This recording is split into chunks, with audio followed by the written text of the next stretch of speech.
আপনারা ফেসবুকে দেখেছেন কিছু ভাই, আহা ওনারাও মুসলিম আমরাও মুসলিম, ঠিক কিনা বলেন? ওনারা মাজার গিয়ে ভাঙছে, নাউজুবিল্লাহ পড়েন। কি করছে? মাজার গিয়ে ভাঙচুর করছে। কেন? উনি ভণ্ড ছিলেন, ওই মাজার ভালো না, ওই মাজারের মধ্যে খারাপ কাজ হয়। তো আপনি কি জানেন সাহেবে মাজার যে ভণ্ড, যিনি ইন্তেকাল করেছে উনি কি ভণ্ড ছিলেন আপনি জানেন? জানেন না। আপনি গিয়ে মাজার ভাঙছেন। ভাই আপনি যে মাজার ভাঙছেন কার মাজার? যারা হলো স্বয়ং আল্লাহর বন্ধু। কথা কোন ঠিক না? যাদেরকে বলা হয়েছে আলা ইন্না আউলিয়া আল্লাহ, আল্লাহ যাদের ব্যাপারে হুঁশিয়ার সাবধান করে দিয়েছেন যে নিশ্চয়ই আল্লাহর ওলিদের লা খাউফুন ফিদ দুনিয়া ওয়ালা হুম ইয়াহজানুনা ফিল আখিরাহ, যাদের কোনো দুনিয়াও ভয় নাই, আখিরাতেও কোনো চিন্তা নাই।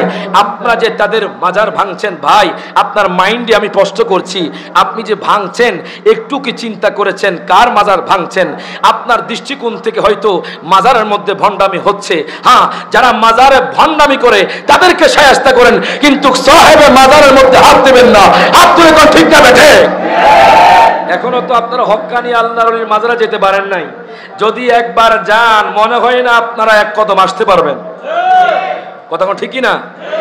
আল্লাহর হাবিব সাল্লাল্লাহু আলাইহি সাল্লাম হাদিসে কুদসি স্বয়ং আল্লাহ বলছেন মান আদালি ওয়ালিয়ান ফাকাদ আযানতুহু বিল হারব। আল্লাহু আকবার কোন। যেই ব্যক্তি আল্লাহর ওলির বিরুদ্ধে শত্রুতা পোষণ করে, কি পোষণ করে? শত্রুতা পোষণ করে, আল্লাহ বলে আমি যুদ্ধ ঘোষণা করলাম। এখন দেখেন আপনারা যে মাজার ভাঙছেন, আল্লাহর ওলিদের বিরুদ্ধাচরণ করছেন, হাদিসে মুবারাকা অনুযায়ী আপনারা কার সাথে যুদ্ধ করবেন? আল্লাহর সাথে। আচ্ছা বলেন তো বাজান, আল্লাহর সাথে কারো পক্ষে যুদ্ধ করা সম্ভব? সম্ভব? সম্ভব? সাবধান হয়ে যান বাজান, আমাদের কুরুচিপূর্ণ কথা আসে না বাজান।